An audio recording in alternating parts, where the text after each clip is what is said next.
नमस्कार साथियों, स्वागत है आपका मेरे YouTube चैनल स्मार्ट स्टडी में। जैसा कि आप जानते हैं, अपन खनिज पोषण के बारे में पढ़ रहे हैं और खनिज पोषण में हमने ये देखा है कि खनिजों के प्रकार देखे हैं और पौधे के किस भाग के लिए कौन सा खनिज तत्व आवश्यक होता है। इसके पहले साथियों अपन ने थोड़ा सा मैं ब्रीफ में आपको आइडिया दे देता हूँ कि अपन ने खनिज पोषण शुरू करने से पहले अपन ने देखा था कि खनिज कितने प्रकार के होते हैं, कैसे कैसे होते हैं, अखनिजी लवण कौन से होते हैं, खनिजी लवण कौन से होते हैं, कौन से खनिज जो होते हैं वो वायुमंडल से प्राप्त होते हैं, कन्वर्ट करके लिए जाते हैं, कौन से खनिज मृदा से प्राप्त होते हैं और कौन से खनिज जो होते हैं वो किसी भी रूप में प्राप्त नहीं होकर के दूसरे फॉर्म में कन्वर्ट किए हुए या बदले हुए फॉर्म में प्राप्त होते हैं साथियों।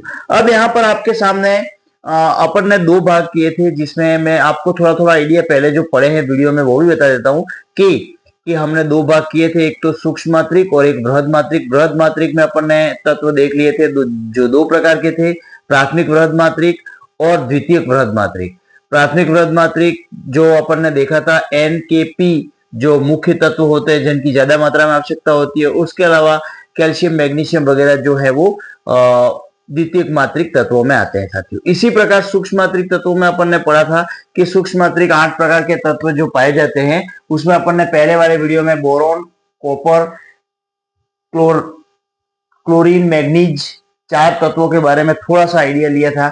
अब हमारे सामने 4 तत्व और बचे सूक्ष्म मात्रिक साथियों, जिसमें मॉलिब्डेनम, निकिल, जिंक और आयरन है। अब आपको ये ध्यान रखना है, मैंने आपको पहले भी बता दिया है कि अपन सूक्ष्म मात्रिक और बृहद मात्रिक तत्वों को किस तरह से डिफाइन करेंगे, कैसे अपन इसको अलग करेंगे साथियों। तो अलग करने के लिए अपन अपने पास एक पैमाना है कि पौधे के शुष्क भार में अगर कोई तत्व 1 से 10 mg के बीच होता है तो वो बृहद मात्रिक तत्वों की श्रेणी में जाता है, और कोई तत्व अगर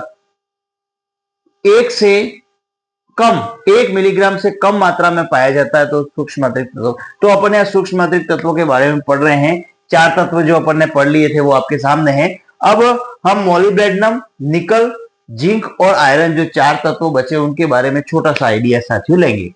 सबसे पहले मॉलिब्डेनम जो है वो मृदा में मॉलिब्डेट MoO2 आयनों के रूप में प्राप्त होता है, याद रखना है।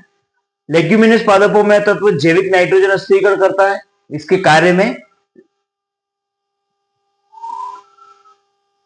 लेग्यूमिनस पादपों में यह तत्व जैविक नाइट्रोजन स्थिरीकरण करता है। इसके अलावा नाइट्रोजन रिडक्टेज एंजाइम से प्रोटीन संश्लेषण के नाइट्रोजन के अपचन में, इसमें ये नाइट्रोजन रिडक्टेज एंजाइम जो होता है उसमें प्रोटीन संश्लेषण जो होता है उसमें नाइट्रोजन उपचयन का काम करता है साथियों। इसके बाद इसकी अगर कमी हो जाए मॉलिब्डेनम, हालांकि ये सूक्ष्म मात्रिक तत्व है लेकिन इसकी कमी हो जाए तो पौधों में हरिहीनता पाई जाती है। तो हरिमाहीनता जिसको अपन क्लोरोसिस कहते हैं वो पाया जाता है। निकल पादपों में पाए जाने वाले यूरिएज एंजाइम का प्रमुख घटक है। ये मुख्य बात आपको याद रखनी है कि पादपों में जो यूरिएज एंजाइम होता है उसका मुख्य घटक है।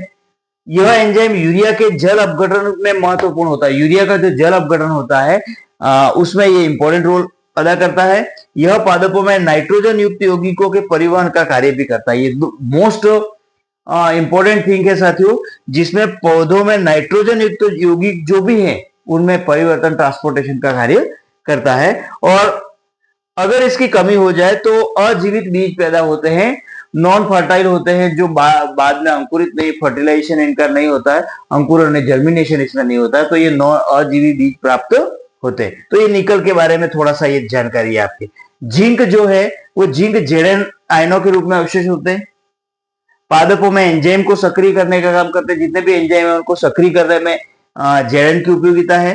कार्बोहाइड्रेट के रूपांतरण और इंडोल एसिटिक अम्ल IAA के संश्लेषण का कार्य करता है। ये जानते हो आप, जो एसिटिक अम्ल है इंडोल जो हार्मोन, पादप हार्मोन के रूप में पाया जाता है, आपने पढ़ा होगा, नहीं पढ़ा हो तो अपन इसका अलग से वीडियो बनाएंगे।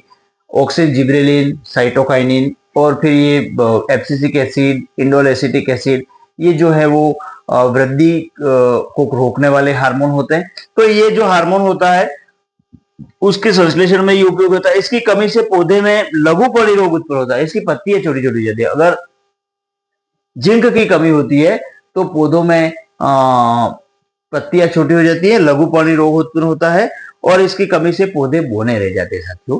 पौधे छोटे छोटे रह जाते हैं, उनकी ग्रोथ नहीं होती है, लंबाई नहीं बढ़ती है। तो ये जिंक के बारे में थोड़ा सा आपको बताएं।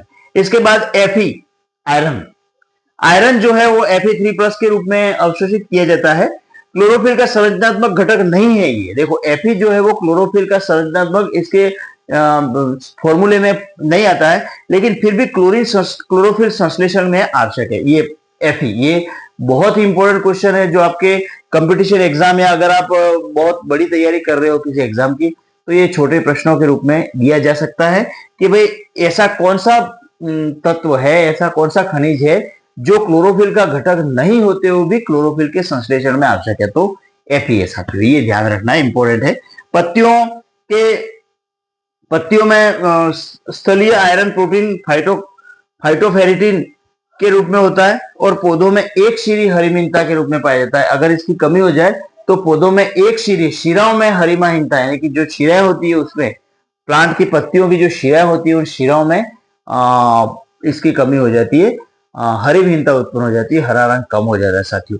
तो ये चारों जो तत्व थे जो आपके सामने मैंने रखे हैं, जो मोलिब्डेनम, निकल, जिंक और आयरन, इनका क्या उपयोग है और इनकी कमी से क्या पौधे में प्रभाव पड़ सकता है साथियों।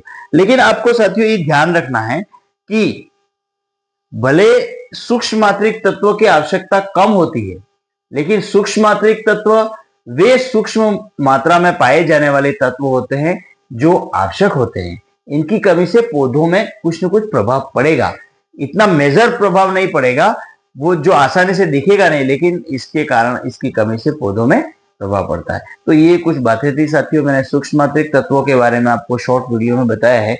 अगले वीडियो में अपन नेक्स्ट इसके बारे में जो ड्यू रह जाता है, जो बाकी रह जाता है, उसको अपन पढ़ेंगे साथियों। नमस्ते, वंदे मातरम। वीडियो को लाइक कीजिए, चैनल को सब्सक्राइब कीजिए और आप बेल आइकन को दबाइए, जब भी नोटिफिकेशन जारी हो तो आपको मिल जाए। धन्यवाद।